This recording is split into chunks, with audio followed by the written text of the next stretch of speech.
দর্শক নাগরিকের নিয়মিত আয়োজন সংবাদ বিশ্লেষণে আপনাদেরকে স্বাগত জানাচ্ছি। আপনাদের সাথে আছি আমি সাখাওয়াত হোসেন।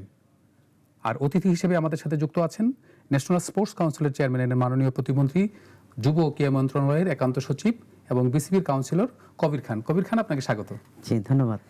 প্রিয় দর্শক, আপনারা জানেন আমরা সাধারণত সমসাময়িক ইস্যু নিয়ে কথা বলে থাকি। আপনারা ফুটবল বিশ্বকাপের রেস কাটতে না কাটতেই আমাদের দেশে শুরু হচ্ছে নতুন করি স্পোর্টস। আপনাদের নিশ্চয়ই মনে আছে নতুন করি স্পোর্টস, এই যে নতুন প্রজন্মের শিশু এবং স্কুলমুখী যে ছাত্র এবং ছাত্রী, তাদের নিয়ে এই স্পোর্টসটির আয়োজন করা হয়ে থাকে। সাধারণত 10 থেকে 14 বছর বয়সী শিশু কিশোররা এখানে অংশ নিয়ে থাকে। কি কারণে এই নতুন স্পোর্টস, এটার দীর্ঘমেয়াদী পরিকল্পনা কি, এবং সারা দেশ থেকে এই যে ট্যালেন্ট বাচ্চাদেরকে জাতীয় পর্যায়ে খেলানোর যে এই উদ্যোগ, এটা কি প্রক্রিয়ায় হচ্ছে, এবং আপনাদেরকে আরেকটু জানিয়ে রাখি, আগামীকালকে আমাদের মাননীয় প্রধানমন্ত্রী এটির আনুষ্ঠানিক উদ্বোধন করবে। আমি একটু প্রথমে জানতে চাই যে আমাদের অতিথি জনাব কবির খান, নতুন করে স্পোর্টস এই উদ্যোগের মূল উদ্দেশ্যটা কি? হ্যাঁ, ধন্যবাদ আপনাকে। মূল উদ্দেশ্যটা হচ্ছে বর্তমান সরকারের যে ক্রীড়াঙ্গন নিয়ে যে নির্বাচন ইশতেহার, সেই ইশতেহারে সরকার গঠন করার আগেই এই নতুন কুড়ির বিষয়টি মাননীয় প্রধানমন্ত্রী জনাব তারেক রহমান মহোদয়ের কাছ থেকে এসেছে প্রথম। উনি তখন একসময় ওনার বাবা শহীদ রাষ্ট্রপতি জিয়াউর রহমান আমরা করি যে আপনি সাংস্কৃতিক অঙ্গনের একটি বড় অধ্যায় ছিল, যে অধ্যায়ের মাধ্যমে বাংলাদেশের বেবি নাজরিনরা উঠে এসেছে, সেটাকেই আমাদের বর্তমান প্রধানমন্ত্রী প্রবাসে থাকাকালীন সময়ে উনি দেশের ক্রীড়াঙ্গন নিয়ে অভূতপূর্ব একটি চিন্তা করেছেন, যে ক্রীড়াঙ্গনকে উঠিয়ে আনার জন্য ঠিক কোমলমতি শিশুদেরকেই এদের কাছ থেকে ট্যালেন্ট হান্টের মাধ্যমে সুপ্ত মেধা বিকাশের মাধ্যমে তাদেরকে উঠিয়ে এনে জাতীয় পর্যায়ে তারা যাতে ভালো করতে পারে এবং দেশের ক্রীড়াঙ্গনে তারা যাতে মাথা উঁচু করে বাংলাদেশের পতাকা সারা বিশ্বে বহন করতে পারে। সেজন্য ওই চিন্তা চেতনা থেকেই বর্তমান সরকার ক্ষমতা আসার পর নতুন কুড়ির আনুষ্ঠানিক একটি রূপ নিয়েছে। আপনি একটা জিনিস আমি জানতে চাই যে এই জায়গায় শিশুরা, বিশেষ করে কিশোরদেরকেই মনে হয় মানে একটা বয়স বেঁধে দেওয়া হয়েছে যে 10 থেকে 14, এটা কেন? এটা পরিকল্পনার পেছনে কারণটা কি? অ্যাকচুয়ালি 12 থেকে 14 12 থেকে 14 এর বিষয়টা হচ্ছে, আপনি একটা মানে কিশোর অথবা শিশু, তার যে 12 বছর, সে তখন বেসিক্যালি আপনারা নিশ্চয় জানেন, একটা বাচ্চা যদি 6 বছর বয়সে ভর্তি হয় তাহলে তার প্রাইমারিটা 10-এ শেষ হয়। তার মধ্যে 6-7 এর পর থেকে 14 বছর এসএসসির আগ পর্যন্ত, এই ষষ্ঠ থেকে দশম শ্রেণীর যে মাঝখানের যেটা আছে, ওই সময় বাচ্চাদের মধ্যে কিন্তু মানসিক এবং শারীরিক বিকাশ অত্যন্ত প্রয়োজনীয়। আপনি জানেন যে আমাদের যে বিশেষ করে মোবাইল এবং ট্যাব, এগুলোর দিকে আমাদের বাচ্চারা, আমাদের শিশু কিশোররা অনেক ঝুঁকে গিয়েছে। হ্যাঁ, এবং এমনভাবে ঝুঁকে গিয়েছে, একটা এডিকশনের পর্যায়ে চলে গিয়েছে। আপনি দেখবেন যে এই যে ছোট ছোট বাচ্চাদেরকেও মা বাবারা খাওয়ানোর আগে মোবাইলটা ছেড়ে দেওয়া লাগে, আমাদের সবার বাসায় এটা আছে। তো এখন আমরা এই যে ক্লাস 6 থেকে 10 পর্যন্ত এই যে মাঝখানের যে কিশোররা আছে বা শিশু কিশোররা আছে, এদেরকে আমরা একদম গ্রাউন্ড লেভেল থেকে আমরা তৈরি করতে চাচ্ছি। এটার উদ্দেশ্য হচ্ছে, এরা যদি 6-7-এ যদি স্পোর্টসটা শুরু করে, তাদের শারীরিক বিকাশ ঘটবে, মানসিক বিকাশ ঘটবে, সামাজিক মূল্যবোধে তারা বিশ্বাস করবে এবং ধর্মীয় মূল্যবোধ থাকবে তাদের মধ্যে। আচরণে স্পোর্টসে যখন থাকবে, তার আচরণ থাকবে সুশৃঙ্খল, এবং স্পোর্টস অনেক কিছু থেকে, অনেক বাজে ডিভাইস এবং বাজে জিনিস থেকে, আড্ডা, ডিভাইস এবং মাদকের আসক্ত থেকে, এগুলা থেকে স্পোর্টস একমাত্র আমাদের প্রধান একটা অস্ত্র। এবং স্পোর্টসের মাধ্যমেই আমাদের এইসব বাচ্চাদেরকে আমরা কাজে লাগিয়ে, এবং স্পোর্টসের মাধ্যমেই তারা, যেমন আমরা 10টি ইভেন্টে কাজ করছি নতুন করে, কিন্তু ফুটবল, ক্রিকেট, দাবা, হকি, কাবাডি, ব্যাডমিন্টন, এরপরে হচ্ছে আপনার এই আছে হ্যান্ডবল আছে, নতুন করে টেবিল টেনিস যুক্ত হয়েছে, ভলিবল আছে। এই যে ইভেন্টগুলাতে যদি বাচ্চারা খেলে এবং এই খেলার এই প্রতিভা উন্নয়নের মাধ্যমে কিন্তু বাচ্চারা ট্যালেন্ট হান্টের মাধ্যমে উঠে আসবে জাতীয় পর্যায়ে। আমরা যখন স্কুলে পড়েছি সেই সময়টা আমরা বলছি যে আমরা যেহেতু 90-এর দশকের কথা বলছি, সেই সময়টা স্কুলে যে ক্রিয়া শিক্ষক ছিলেন তারা কিন্তু বলতেন যে 6-7-এ ওঠার পরেই আমাদেরকে, যেমন 6 বা 7-8 এই সময়টায় বলতো যে এই তুই খেল, এরকম পরিবারই বলতেন। এবং দেখা গেল যে আমিও নিজে ব্যক্তিগতভাবে হ্যান্ডবল, ভলিবল, বাস্কেটবল, এই তিনটা হাতের যে সমস্ত খেলা আছে সবগুলোতে যুক্ত হলাম এবং ন্যাশনালে খেলার সুযোগও হয়েছিল।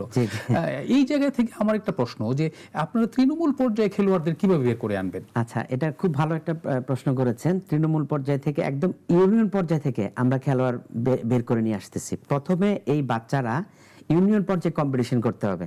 12 থেকে 14 বছরের বাচ্চারা নতুন কুড়িতে ইউনিয়ন পর্যায় থেকে তারা কম্পিটিশন করে উপজেলায় আসবে, উপজেলা থেকে জেলায় আসবে, দেন বিভাগের পরে জাতীয় পর্যায়ে আসবে, যে জাতীয় পর্যায়ের খেলার আগামীকাল বিকেল 4টায় আর্মি স্টেডিয়ামে মাননীয় প্রধানমন্ত্রী এই জাতীয় পর্যায়ের যে ফাইনাল খেলা নিজে দেখবেন এবং তার হাত থেকেই এই কোমলমতি বাচ্চারা পুরস্কার গ্রহণ করবেন।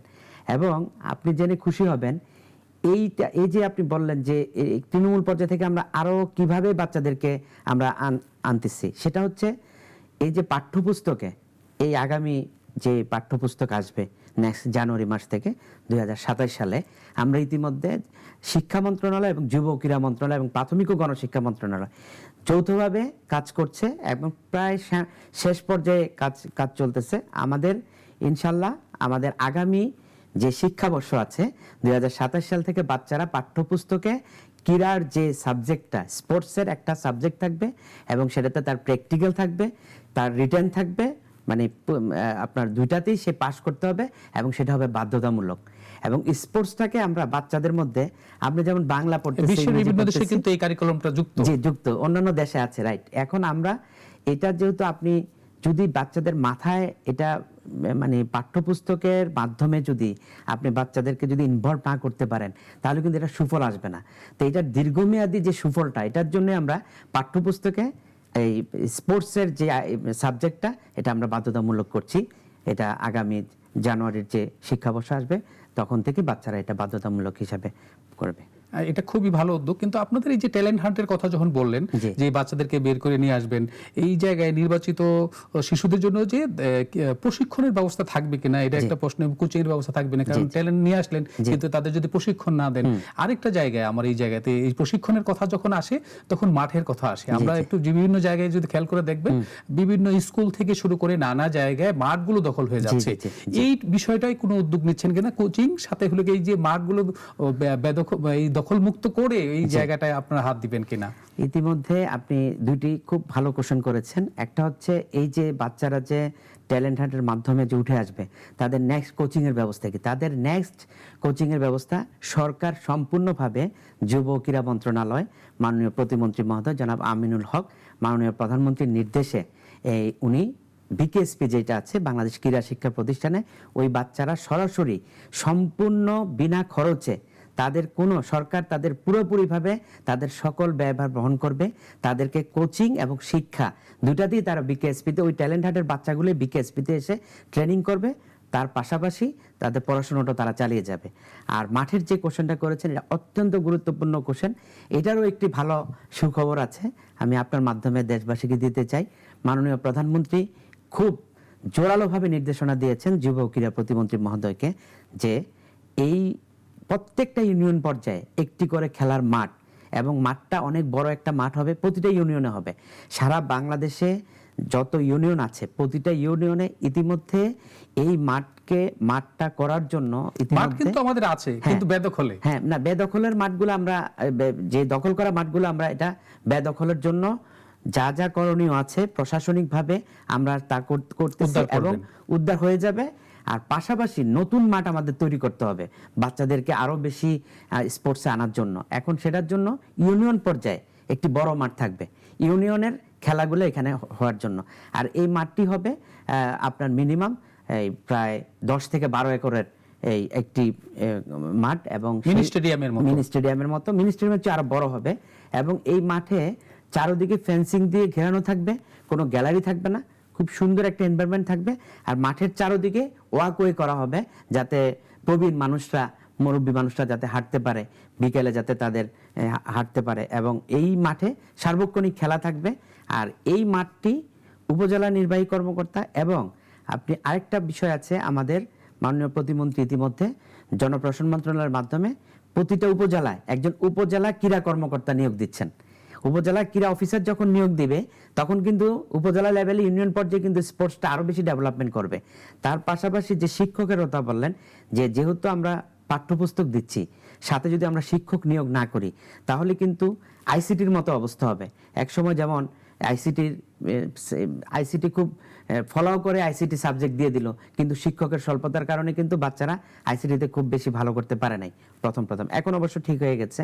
তো আমরা ওই পাশাপাশি স্পোর্টসের যে শিক্ষক, যেটা আমরা গেম টিচার বলেন একটু আগে, আমাদের সময় ছিল 90 দশকে, ওই স্পোর্টসের শিক্ষকও নিয়োগ দেওয়ার ব্যবস্থা ইতিমধ্যে যুব ক্রীড়া মন্ত্রণালয় উদ্যোগ নিয়েছে। আপনারা কি এই উদ্যোগগুলো নিতে গিয়ে কোনো চ্যালেঞ্জের মুখে পড়লেন কিনা? হ্যাঁ, আমরা চ্যালেঞ্জের মুখে, অবশ্যই তো চ্যালেঞ্জের মুখে আমরা আছি। সেটা হচ্ছে চ্যালেঞ্জ মোকাবেলা করেই আমরা নতুন করিকে আমরা দীর্ঘমেয়াদী পরিকল্পনায় নিয়ে যাচ্ছি। কারণ হচ্ছে, আপনি যদি সবচেয়ে বড় চ্যালেঞ্জটা কি পড়েছেন আপনারা? আমরা চ্যালেঞ্জ হচ্ছে বিশেষ করে ওই যে আপনাকে বললাম, মাঠটা ইউনিয়ন পর্যায়ে মাঠ, শিক্ষক নিয়োগ, উপজেলা ক্রীড়া কর্মকর্তা নিয়োগ, এই সমস্ত যে উদ্যোগগুলো গ্রহণ করা হয়েছে, আপনি কিন্তু খুব দ্রুতভাবে এই উদ্যোগগুলো কিন্তু আপনার গ্রহণ করা হয়েছে, এবং এই উদ্যোগগুলো কমপ্লিট করে আমরা যাতে একেবারে ইউনিয়ন পর্যায়ে আমরা যাতে স্পোর্টসকে ছড়িয়ে দিতে পারি। এই ছোট বাচ্চাদের মধ্যে যদি আপনি ট্যালেন্ট হান্টের মাধ্যমে, এই বাচ্চাদের থেকে কিন্তু ভবিষ্যতে বাংলাদেশ ন্যাশনাল টিমে ফুটবলে খেলবে, ক্রিকেটে খেলবে, অন্যান্য ইভেন্টে খেলবে। এবং আপনি আরও জেনে খুশি হবেন, বা বর্তমান সরকার কিন্তু বিশেষ করে স্পোর্টস মিনিস্ট্রি শুধু কিন্তু যে ফুটবল ক্রিকেটের উপরে যে আমরা পড়ে থাকছি তা না, কিন্তু একইভাবে সমান তালে আমরা যেমন একটা পিতা যেমন সকল সন্তানকে একই রকম দেখে, আমরা অন্যান্য যে ইভেন্টগুলো আছে, আপনার কাবাডি, হকি, সাঁতার, ব্যাডমিন্টন, দাবা, আমরা সেমভাবে ওই ইভেন্টগুলোকে বাংলাদেশে উঠিয়ে আনার চেষ্টা করছি। আমরাও চাই যে এই যে উদ্যোগ, এর মাধ্যমে একদিন বাংলাদেশ অলিম্পিকে জয় করুক এবং বাংলাদেশ ক্রিকেট বিশ্বকাপ জয় করুক, সেই সাথে ফুটবল বিশ্বকাপে অংশ নেয়। কিন্তু আমার একটা প্রশ্ন সেই জায়গাটা হলো যে আপনারা তো নানা উদ্যোগ নিলেন, কিন্তু এজ এ গার্জিয়ান হিসেবে, এজ এ অভিভাবক হিসেবে, আমাদের সন্তানরা, মানে আমাদের যে আমরা এজ এ গার্জিয়ান হিসেবে আপনাদের সাথে এইটার সাথে কিভাবে ইনভলভ হব? এটা এই যে যেমন এখন যে রেজিস্ট্রেশনটা চলছে, রেজিস্ট্রেশন 1 জুলাই থেকে শুরু হয়েছে। এই যে রেজিস্ট্রেশনটা চলছে, এই রেজিস্ট্রেশন এবার আপনি চিন্তা করবেন প্রায় 2 লাখের কাছাকাছি আপনার এবার রেজিস্ট্রেশন হয়েছে। তার মানে আমাদের শিশু কিশোররা, মানে আমাদের মেয়েরা এবং ছেলেরা সমান তালে এগিয়ে যাচ্ছে, এবং এত বেশি সাড়া পড়েছে গার্জিয়ানদের মধ্যে। অভিভাবকরা চাচ্ছে তাদের বাচ্চারা মাঠে আসুক, অভিভাবকরা নিজেরাও চাচ্ছে, কারণ ওরা আর ডিভাইসে থাকতে চাচ্ছে না। অভিভাবকরা চাচ্ছে ডিভাইস থেকে তার বাচ্চাটা দূরে সরে আসুক, ডিভাইস থেকে যে ডিভাইসের যে একটা কালো থাবা, এই থাবা থেকে যাতে বাচ্চারা এখান থেকে ওভারকাম করে বেরিয়ে এসে যাতে মাঠে আসে, স্পোর্টসের মাধ্যমে যাতে তাকে শারীরিকভাবে সে ফিট থাকে, মানসিকভাবে ফিট থাকে, সামাজিক মূল্যবোধ তার মধ্যে থাকে, ভদ্রতা, নম্রতা থাকে। এই জন্য অভিভাবকরাও চাচ্ছে নতুন কুড়ির মাধ্যমে অথবা স্পোর্টসের মাধ্যমে তার বাচ্চাদেরকে এগিয়ে নিতে। আমি আরেকটা জিনিস একেবারে জানতে চাই, যে নারী এবং শিশু যারা সবসময় অবহেলিত থাকে আমাদের সমাজে, সেই সাথে নারীর সাথে সাথে আমি একটা বলতে চাই যে প্রতিবন্ধী, তাদের জন্য কোনো পদক্ষেপ নেওয়া আছে? হ্যাঁ, এটা আপনি খুব ভালো একটা কোশ্চেন করেছেন। এটা খুবই গুরুত্বপূর্ণ। মাননীয় প্রধানমন্ত্রী আমাদের যুব ক্রীড়া প্রতিমন্ত্রী মহোদয়কে মানে খুব ভালোভাবে ওনাকে নির্দেশনা দিয়েছেন যে প্রতিবন্ধীদেরকে স্পোর্টসে উঠিয়ে আনার জন্য। কারণ তারা এমনি অবহেলিত, তাদের সমাজ তাদেরকে খুব বেশি একটা মূল্যায়ন করে না। আমরা সব দিকেই তারা দেখা গেছে পিছিয়ে আছে। এই পিছিয়ে পড়া যারা আমাদের প্রতিবন্ধী, তারা যাতে ক্রিকেট, ফুটবল, অন্যান্য ইভেন্টে অংশগ্রহণ করতে পারে। ইতিমধ্যে কিন্তু ঢাকায় এবং বিভাগীয় শহরগুলোতে কিন্তু প্রতিবন্ধীদের জন্য কিন্তু যুব ক্রীড়া মন্ত্রণালয় অনেকগুলো ইভেন্টের আয়োজন করেছে, এবং আস্তে আস্তে কিন্তু ওরা আসছে, এবং আমরা আশা করি যে প্রতিবন্ধীরাও স্বাভাবিক মানুষের মতো তারাও এগিয়ে যাবে।